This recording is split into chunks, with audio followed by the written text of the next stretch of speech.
Olá, queridos amigos, estamos novamente com o nosso Viver Bem Cristo em mais uma segunda-feira aí, não é? Conversando com o ministro do Evangelho, Sérgio Alves, que traz para a gente aqui as explicações, a palavra de Deus segundo a Bíblia e o que Deus quer nos falar através destas palavras. Então, uma boa noite, Pastor Sérgio, tudo bem com o senhor? Tudo bem, uma boa noite a todos da nossa audiência aí do programa Viver Bem em Cristo, e esperamos assim que Deus sempre esteja nos iluminando para trazer aqueles temas, aqueles assuntos que são de crucial importância para a nossa libertação e nossa melhora de qualidade de vida, né? É verdade, como são importantes. A gente, cada vez que se dedica a estudar a Bíblia em grupo, como nos estudos bíblicos, né, nas famílias, né, os grupos familiares, como chamamos, sempre é um momento muito rico onde se aprende e se conhece um pouco mais sobre Deus e o seu modus operandi, como se diz, né? Como é que Deus funciona, o que Ele quer, enfim, o pensamento dele, que, como diz a Bíblia, não são os nossos pensamentos, né? Mas então vamos, né, falar um pouquinho hoje sobre o que está no versículo 7 do livro de João, capítulo 7, versículo 7, que diz: "Não pode o mundo odiar-vos, mas a mim me odeia, porque eu dou testemunho a seu respeito de que as suas obras são más." O que Jesus, né, quis dizer com esta frase? Jesus, o Filho de Deus, né, que foi enviado em forma de homem, em carne para a terra, quando ele chegou aqui, né, ele começou a viver em família, né, e chegou a uma certa idade, ele começou a mostrar um comportamento que deixava as pessoas constrangidas e convictas de que os procedimentos delas e os pensamentos delas não eram bons. E isso, muitas pessoas, olhando isso, ficaram constrangidas e até se converteram. Enxergaram os erros. Exato. Começaram a ver seus erros, se arrependeram, confessaram e se voltaram para Deus para continuar melhorando a sua vida. Em contrapartida, outras pessoas olhando para o falar e para as ações de Cristo se sentiram agredidas, expostas, porque os pensamentos deles eram maus e as obras, o viver deles estava condenado por causa da amostragem santa e pura de Jesus em sua vida. Então isso gerou uma animosidade muito grande e muitas pessoas queriam ver ele morto, né? Queriam que ele desaparecesse, porque as suas obras eram más e eles precisavam continuar fazendo aquilo porque gostavam e porque aquilo naturalmente rendia um certo lucro para eles, né? Então veja que dificuldade que nós os cristãos também enfrentamos, né? Porque vai chegar, tem muitas pessoas que não gostam da gente, né? Que querem passar longe da gente. Isso até hoje é assim. Eu estou há 33 anos e meio na obra e tem muitas pessoas assim que não aceitam que a gente tenha esse tipo de viver, acham fanáticos, fissurados, sei lá, que eles usam essa linguagem que eu nem sei bem o que é, né? Então eles não gostam da gente porque nós temos uma maneira de viver que dá um testemunho de que Deus ressuscitou dos mortos o seu Filho. E esse Filho nos ensinou e veio habitar em nós, porque se Jesus não habitasse em nós, dificilmente nós teríamos um comportamento que mostrasse a realidade de Deus.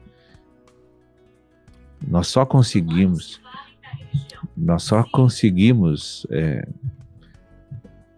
ficar em paz aqui se a gente viver de acordo com os preceitos humanos, né? Com eles, né? Mas não, nós não podemos compactuar com esse tipo de vida, já que Deus veio para nos transformar em homens espirituais e santos. Sim. Então o mundo também não gosta dos cristãos, muitos deles não gostam, outros, vendo a nossa atitude, o nosso falar, eles acabam também aderindo à vida com Cristo. Então sempre vai ser assim, e como nós estamos vivendo nos últimos momentos de uma dispensação, o próprio Senhor Jesus disse que iria ficar cada vez mais difícil a nossa vida aqui na Terra, porque as pessoas iriam nos perseguir, iriam querer nos calar, iriam nos excluir completamente do mundo, porque esse comportamento mostra a maldade de todos que não são de Deus e que não querem Deus. Então nós somos um problema para eles. Então veja bem que situação, que paradoxo terrível. Deus envia o seu Filho para livrar o homem do inferno e da condenação eterna, do mal, e as pessoas recebem ele com ódio. Querem continuar vivendo no mal, achando que isso é bom, e não enxergando que isso vai levar à perdição eterna, não é? Exato. E agora, as razões pelas quais o povo odeia os cristãos e não gostam dos cristãos são as mais variadas. Mas tudo expõe a natureza pecaminosa que está neles. E não tem como melhorar essa condição, não tem como o que fazer. Porque ou nós vivemos os padrões corretos, ou nós vamos viver padrões mistos para agradar a homens, e isso não é possível com Deus, né? Então, é uma situação assim que quando a gente lê essa passagem, eu fico pensando, poxa, Jesus veio aqui para sofrer, porque saiu da glória, que veio para cá, Deus, né?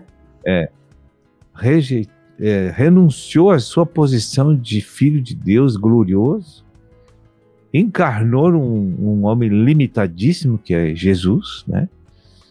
E para aguentar desaforo, hostilidade, descaso, indiferença, ódio, e ainda, mesmo assim, ele amava todos aqueles que faziam mal para ele.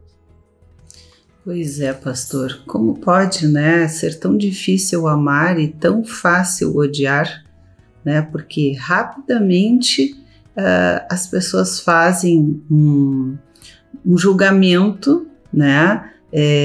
E acabam ficando com ódio, né, por poucas coisas, ou às vezes nem tem uma razão específica, né? Mas para amar isso não é imediato, né? Quando a gente chega e encontra uma pessoa, enfim, não é com aquele amor que, né, tu já olha para ela e tem aquele impacto, como muitas vezes se vê ao contrário, né? Então o amor, que deveria ser tão fácil, né, é tão difícil de exercer, não é?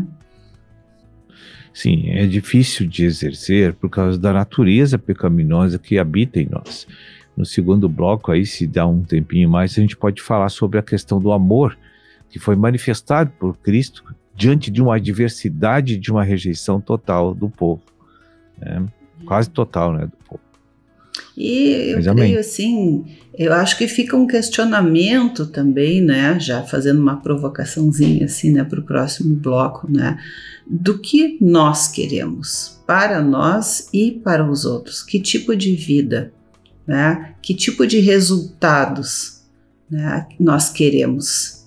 Então isso, né, já partindo deste desta pergunta, desse questionamento, eu creio que a gente pode refletir melhor, né, sobre as palavras, né, que o Senhor nos trará daqui a pouquinho. Então, já voltamos com você no nosso Viver Bem em Cristo. Viver Bem.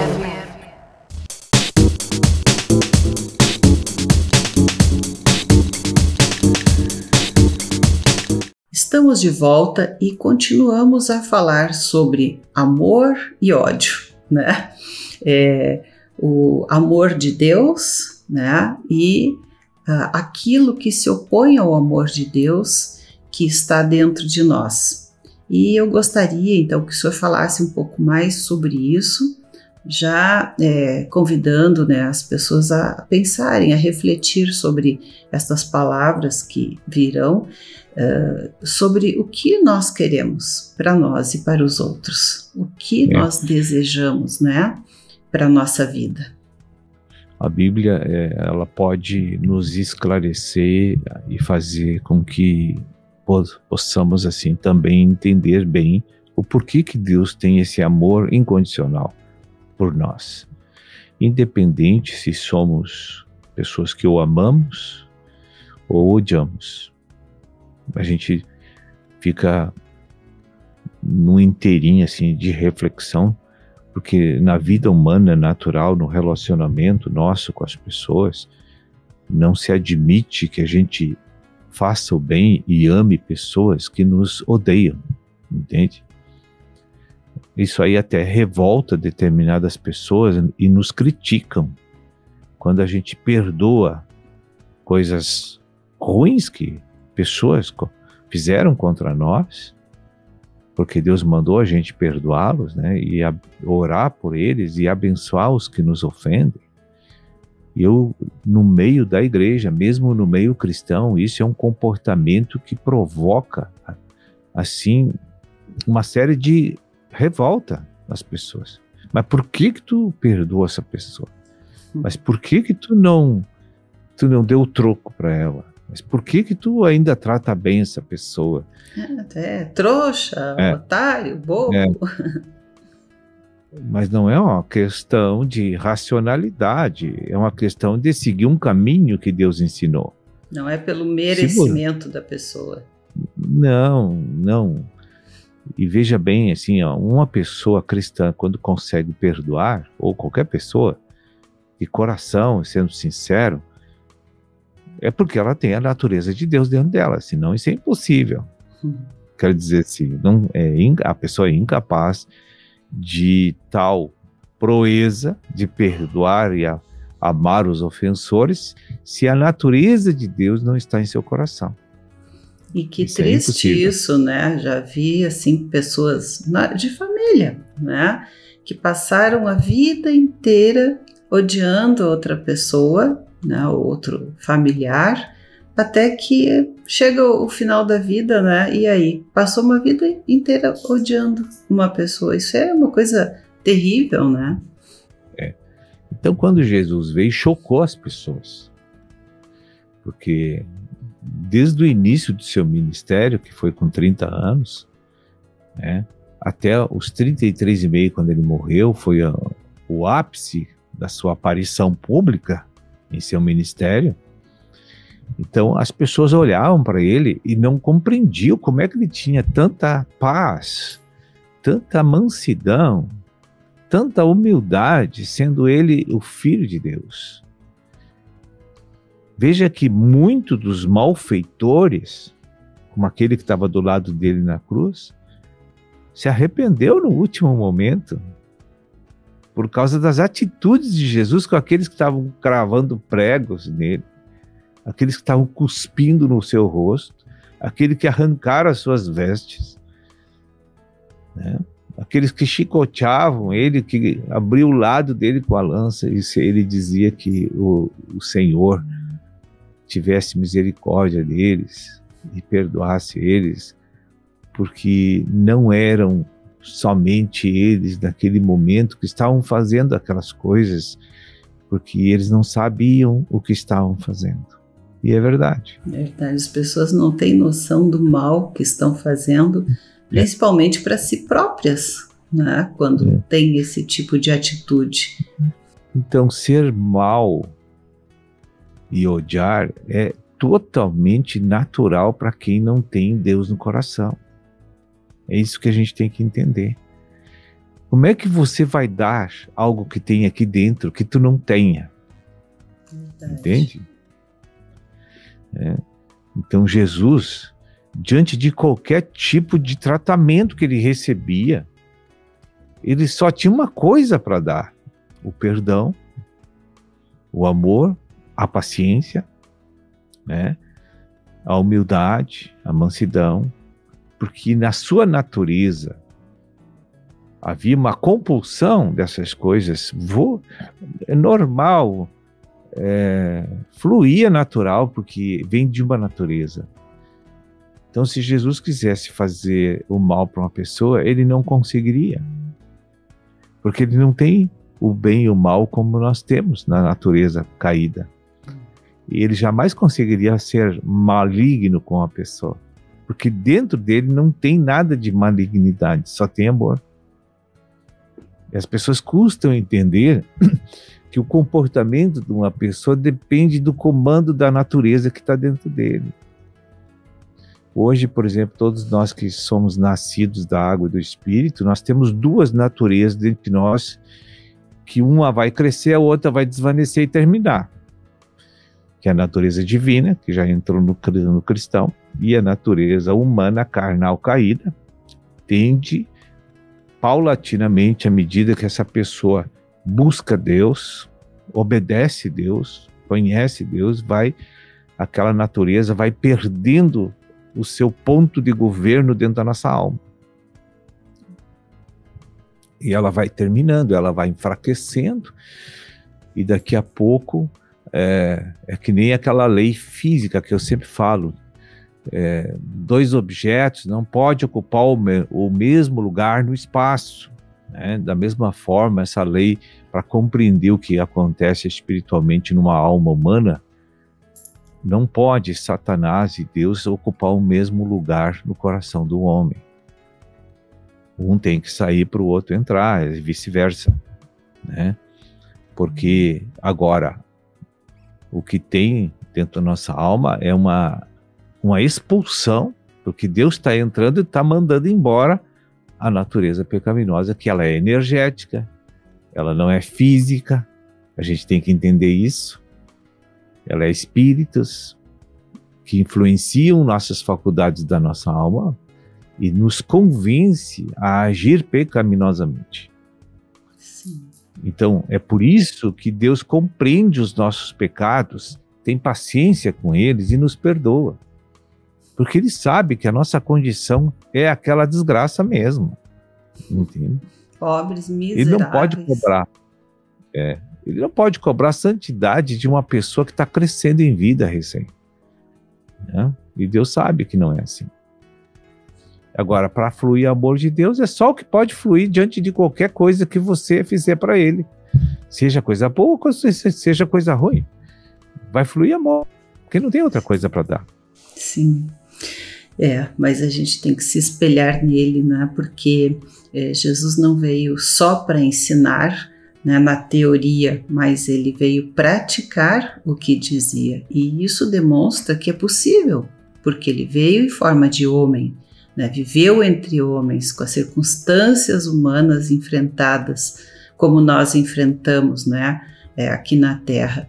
E mesmo assim, ele não pecava, né, fazia conforme as instruções do Pai. E isto eu creio que denota que é possível, né? Se a pessoa quer, ela pode conseguir isso. Ela buscando pode receber essa transformação, né? Que é mais do que possível, é fazer como ele fazia, né? Que vai dar certo, né? Vai dar certo. E o que eu acho que o que as pessoas não veem, pastor, é o benefício que isso lhes trará.